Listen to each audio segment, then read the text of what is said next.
wouldn't call myself a cat guy. She's not a cat. She's not a human cat. Paw.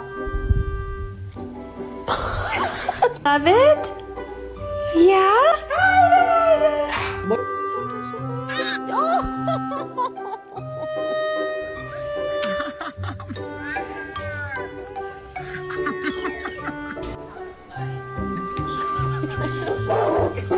When you think you're the coolest guy in the parking lot, and then this guy shows up. Paw.